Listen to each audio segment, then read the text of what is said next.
먼저 오늘 이 자리에 참석해 주신 모든 분들께 진심으로 감사드립니다. 오늘 저는 AI와의 공존을 위한 교육 전환이라는 제목 하에 트럼프 2기 교육 아젠다가 상징하는 정치적 전환, 그리고 교육이 직면한 도전, 그리고 국가가 가진 교육적 책무에 대해서 말씀드리려고 합니다. 트럼프 행정부는 연방교육부 해체로 상징되는 일련의 파격적인 조치를 지금 이어가고 있습니다. 이는 단순한 정책적인 어떤 조정이 아니라 교육의 철학, 제도, 또 가치 체계에 대한 전반적인 도전을 의미한다고 할 수 있습니다. 그리고 지난해 우리 교육 분야의 최대 화두는 단연 AI였습니다. 또 인공지능의 발전이 우리가 교육을 어떻게 바꾸고 어떤 인간을 길러내야 하고 어떻게 가르칠 것인가에 대한 근본적인 성찰을 요구하고 있습니다. 이제 교육은 학교라는 어떤 울타리를 넘어서 기술, 정치, 그다음에 사회적 가치가 경력을 교차하는 어떤 지점에 서 있다고 볼 수 있습니다. 오늘 저는 이 전환의 국면에서 교육이 어떤 역할을 해야 하고 어떤 방향으로 나가야 할지에 대해서 한번 함께 생각해 보고자 합니다. 오늘의 아젠다는 세 가지입니다. 각각의 주제가 굉장히 무겁고 중요함에도 불구하고 오늘 모든 내용을 깊이 있게 다루지 못하는 점 양해 부탁드리고요.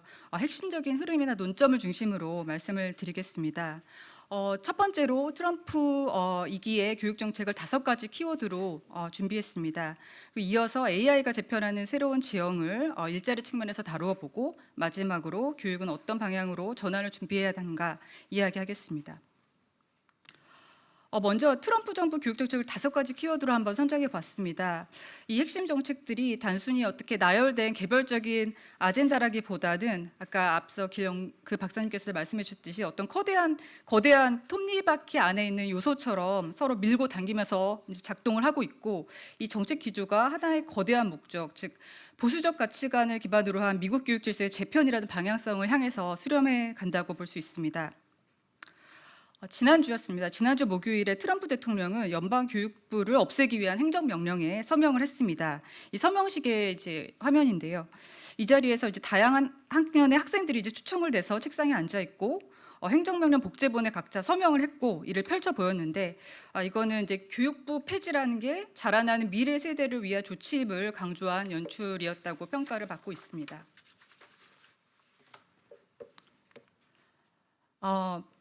이러한 교육부 폐쇄를 이제 담당하게 될 교육부 장관은 린다 맥마흔입니다. 트럼프 대통령이 임명한 첫 번째 교육부 장관인데요.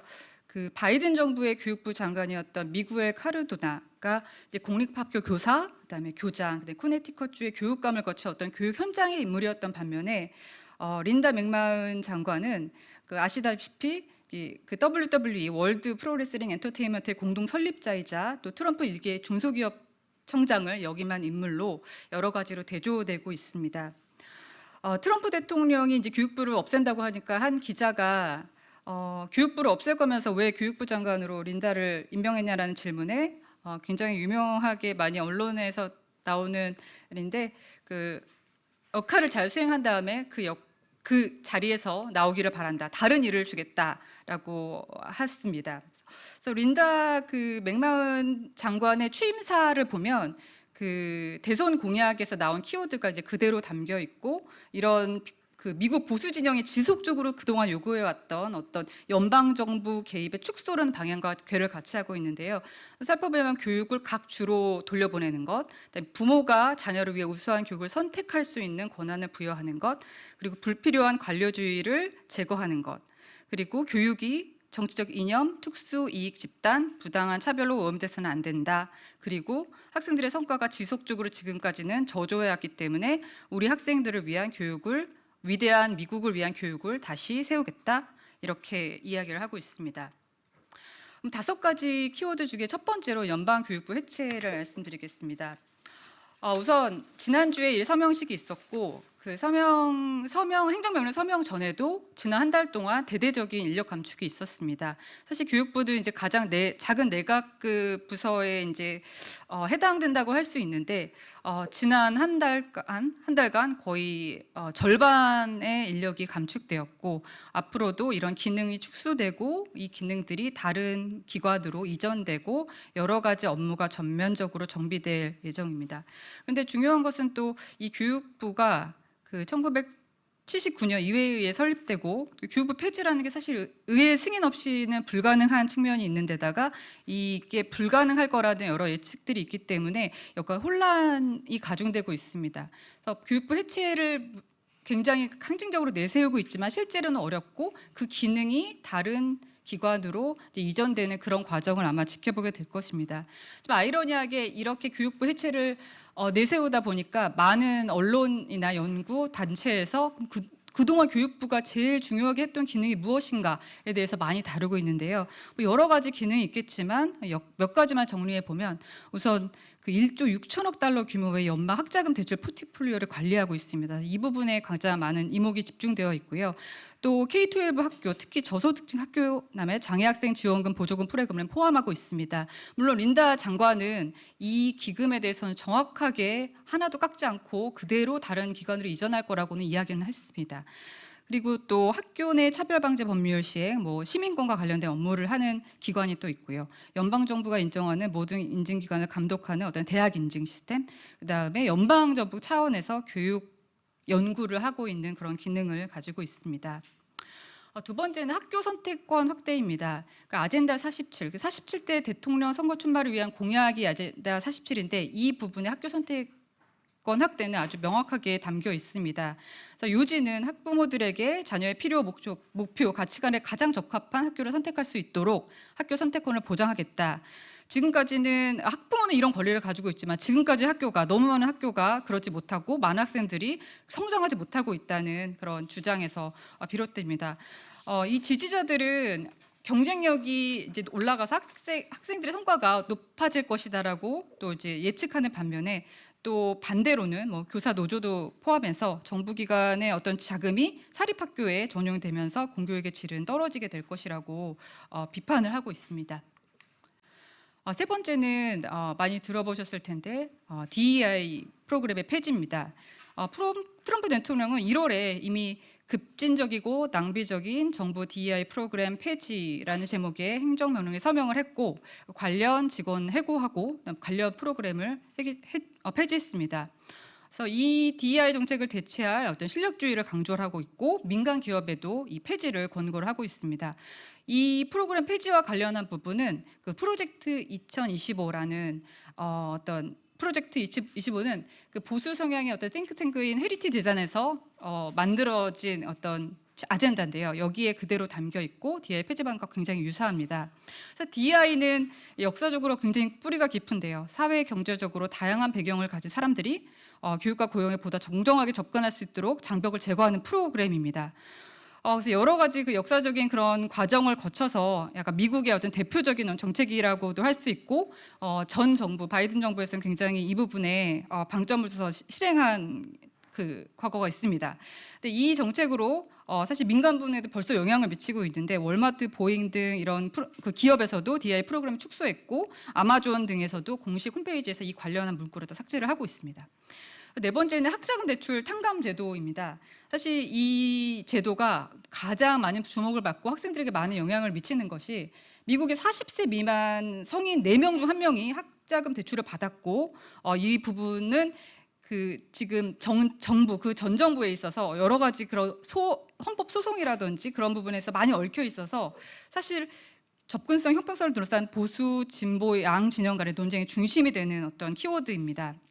그래서 너무 복잡하니까 간단하게 말씀드리면 일단 바이든 정부에서는 이 학자금 대출 탕감 계획을 굉장히 핵심 정책으로 내세웠습니다. 그래서 우리 정부가 더 많은 저소득 학생들에게 중산층이 될 수 있도록 하는 교육 기회를 확대하게 노력하겠다. 근데 여러 가지 이제 반대 장벽이 있어서 실패하기도 하고 다시 살아나기도 했지만 결국 이것은 핵심적인 정책이었습니다. 근데 트럼프는 이 부분에 대해서 어떤 수정할 것을 요구를 하면서 탕감 계획을 다른 식으로 바꾸겠다라고 했고 이 부분을 다른 부처로 이관하겠다라고 했는데요. 어제 뉴스에서는 이제 중소기업청으로 가겠다, 혹은 재무부로 가겠다 여러 가지 설왕설래가 있는데 아직 확정된 것은 없어서 더 혼란이 되고 있습니다. 그리고 이제 백악관의 말과 또 트럼프 대통령의 말이 더 달라서 불확실성이 이렇게 증가되고 있습니다. 근데 여기서 이제 약간 교육부의 어떤 효율성, 관료주의를 철폐한다라는 기조에서 이 제도를 보는 것뿐만이 아니라 여기에서 얘기하는 공공 서비스에 대한 정의를 개정하라고 또 트럼프 대통령이 지시 명령을 내렸습니다.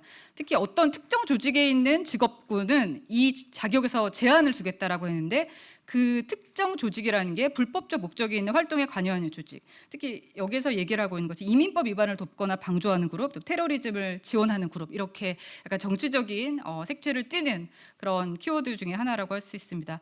이와 관련해서 이제 그동안 공공부문 그 종사자, 특히 교사, 간호사, 군인, 변호사들 이런 부분들에서 학자금 혜택을 받았는데 이 영향을 많이 받을 것에 대해서 혼란이 가중되고 있고, 또 이게 만약에 진짜 이어진다면 저소득층의 대학 진학률을 감소할 것이고 사회적 불평등 심화 이렇게 이어질 것 같습니다. 마지막으로는 아메리칸 아카데미입니다. 이 부분도 이제 선거 캠페인의 어떤 공약으로 제시했는데요. 인간의 지식과 기술을 총망라한 최고 수준의 교육 콘텐츠를 수집해서 모든 미국 시민에게 온라인으로 무료를 제공할 것이다 라고 했는데, 여기서 조금 더 강조되고 주목받는 부분이 철저히 비정치적인 아카데미가 될 것이다. 워크니스라고 요즘에 많이 나오고 있는데 적절한 제가 번역을 찾지는 못했는데 뭐 깨어있음 아니면 뭐 정의, 차별, 그 차별에 대한 약간 민감함 이렇게도 이제 번역이 되고 있는데 이런 것들을 허용하지 않을 것이다라고 천명을 했습니다. 그래서 문제가 되는 것은 이 기금을 그동안 이제 사립대학에 과도하게 축적된 기금에 세금을 부과해서 재원을 마련하겠다고 하는 것이 또 논란이 되고 있습니다. 하지만 이거는 약간 상징적인 어떤 정책이 될 거라고 예상을 하고 있고, 우선순위라고 이제 주목받는 정책은 아니지만 여러 가지 그 기조를 볼 수 있겠습니다. 그래서 정리를 하자면 이제 미국 교육이 어떤 또 다른 갈림길에 서 있다. 정치적 분위기의 소용돌이 속에 서 있다. 그래서 근본적인 교육의 가치가 공격당하고 있다라고 이제 많은 학자들이 지적을 하고 있고, 이 부분을 뭐 세 가지 정도로만 지적을 하자면, 우선은 연방 정부의 교육부 예산이 이제 줄어들게 되니까 어떤 과학적 근거에 기반한 연구는 많이 줄어들 것이고요. 그다음에 공립학교를 아예 실패한 학교로 규정을 했기 때문에 실패한 학교는 아마 사라지게 될 것이다. 실패한 학교의 교사들도 아마 해고될 수 있을 거라는 어떤 뉘앙스도 제시할 수 있을 것 같습니다. 그리고 마지막으로 이제 여기 교육부의 어떤 폐지냐, 그다음에 어떤 기능이 어디로 갈 것이냐에 대해서 굉장히 혼란이 가중되고 있습니다. 그리고 중요한 것은 또 이런 와중에 교육에 대한 책임이 점점 민간 부분으로 이전하고 있는데 그것이 또 AI와 관련이 있다고 생각합니다. 조금 더 빠르게 이제 시간 관계상 넘어가 보면요, 이제 AI에 관해서는 많은 이제 그 분들이 많이 들어서 알고 계시겠지만 특히나 이제 생성형 AI가 등장하면서 여러 가지 직업 지형을 광범위하게 바꿀 것이다라고 하고 있습니다. 그 맥킨지가 작년에 수행한 연구에 따르면 또 그냥 자동화와 또 상생형 AI 기반의 자동화 이렇게 비교를 했는데, 과거에는 예를 들어서 우리가 뭐 창의적이고 좀 고도의 인지적인 그런 것을 요구하는 직업은 AI의 영향을 덜 받을 것이라고 했던 반면에 생성형 AI에 기반한 자동화는 특히나 교육 훈련, 그다음에 창의적인 업무, 스템 프로페셔널 이런 부분에 있어서의 어떤 자동화를 굉장히 앞당길 것으로 큰 영향을 줄 것으로 예상을 하고 있습니다. 제리 카플리는 이제 스탠포드대의 어떤 교수고 인공지능에 관련한 그런 많은 저서를 내놓고 있는데요. 이 부분에 있어서 어떤 직업이 사라질까, 영향을 받지 않을까, 어떤 새로운 직업이 생겨날까를 담고 있습니다. 그래서 뭐 사회적 업무가 아니고 목표가 명확하고 객관적으로 잘 정의된 업무 이런 부분이 사라지는 것은 분명하지만, 사실은 굉장히 생성형 AI가 미묘한 어떤 그동안 인간만이 할 수 있다고 생각한 부분까지도 잘 할 수 있기 때문에 그 부분도 위협을 받고 있다. 그럼에도 불구하고 우리는 AI가 다 대체할 그런 직업을 원하지 않는다. 그리고 많은 사람들이 효율성보다는 또 인간적인 관심에 중요시하기 때문에 미래에는 어떤 인간적 관심을 기울이는 일에 더 높이 평가를 받을 것이다라고 얘기를 했습니다. 이거와 그 맥을 같이 해서 또 리카이프라는 어떤 그 인공지능 관련 연구자이자 작가는 이렇게 사분면으로 창의적 업무와 사회적인 업무에 오른쪽 위에 일사분면에 있는 작업이 인간이 더 잘하는 직업, 그다음에 왼쪽 반대편에 있는 부분은 더 AI가 더 잘하는 직업이라고 해서 사무노동직, 육체노동직 모두 이런 부분에 영향을 받을 것이라고 이야기를 했습니다. 이 부분보다 조금 더 앞서서 그럼 그 교육의 우선순위는 무엇인가로 한번 넘어가 보겠습니다. 저는 교육의 우선순위는 무엇인가에 대해서 그 MIT 미디어 랩에서 그 놀이와 이제 창의적인 학습을 연구하고 있는 그 레스닉 교수의 그 주장을 가져왔는데요. 다양한 배경을 가진 아이들이 창의적으로 사고하고 또 공감적으로 소통하며 합리적으로 문제를 해결하는 인간 교육 역량을 기를 기회를 받는 것, 이것을 교육이라고 보고, 안타깝게도 이런 교육의 그런 목표가 AI가 영향을 미치면서 잘 어우러지지 않는 것 같다. 이런 현재 AI를 사용하는 많은 사례들이 이런 가치와 일치하지 않는다고 우려를 했습니다. 그 우려의 이제 핵심은 학습의 주도성을 제한되고, 그다음에 어떤 폐쇄형 중심, 문제 중심의 학습이 강화되고, 또 인과적 연결을 좀 과소평가한다는 부분입니다. 그래서 이 교수가 제일 내세운 것은 이 프로젝트가 직접 만드는 것, 그다음에 사회적 활동이고, 어떤 몰입할 때, 그다음에 재미있게 놀이를 할 때 이런 교육의 성과는 더 놀라고, 이런 식의 교육으로 방향을 가야 하는 것을 천명하고 있습니다. 마지막으로 이제 마지막 페이지인데요. 트럼프 대통령이 최근에 지난달에 스타게이트라는 프로젝트를 했습니다. 대규모 인공지능 인프라 어떤 프로젝트인데요. 이 양측의 면이 이제 엇갈립니다. 뭐 AI가 여러 산업에 영향을 미치고 교육도 예외가 아닌데, 인프라가 확충되고 교육 형태도 혁신적으로 개혁할 수 있고 고사 역량도 AI로 강화될 수 있고, 그렇지만 이런 오른쪽 측면에 있어서는 여러 가지 또 부작용이 있습니다. 그래서 이런 그런 지금의 그 트럼프 2기의 교육적 아젠다와 지금의 상황이 사실 그 이번에 새로 나온 것만은 아닌 것 같습니다. 한나 아렌트는 1958년에도 이런 상황이 되풀이된다고 했는데, 진보주의와 또 보수주의가 서로 이제 엇갈리면서 부작용이 나타나면 다시 진보주의로 이렇게 하면서 교육이 횡포되는데, 그 가장 이제 피해를 받는 것은 학생들이다라고 하면서 무엇이 옳고 그르를 떠나서 어떤 이렇게 정반대의 정책이 양극단을 왔다 갔다 하는 것이 교육의 어떤 원칙을 굉장히 훼손한다고 이야기를 하고 있습니다. 그래서 제가 마지막으로 드리고 싶은 말씀은 미국의 이제 트럼프가 제시하는 어젠다가 무조건 다 잘못됐다고 할 수는 없고, 그동안의 어떤 교육부의 어떤 기능의 부작용, 그다음에 여러 가지 양극단을 오가면서 그 양측의 이제 불만이 이제 고조되면서 어떤 여러 가지 양상으로 나타나고 있는 것 같습니다. 그렇지만 이제 트럼프가 내세우고 있는 이 영향이 미국뿐만이 아니라 여러 가지 교육에 있는 어떤 가치를 영향을 미칠 수도 있고, 이런 부분이 미국을 위대하게 만드는 교육이라는 것으로 그동안의 그 미국이 굉장히 역동성을 가지고 다원성을 강조하면서 가지고 있었던 그 교육의 가치가 훼손되지 않기를 바라면서 발표를 마치겠습니다. 감사합니다.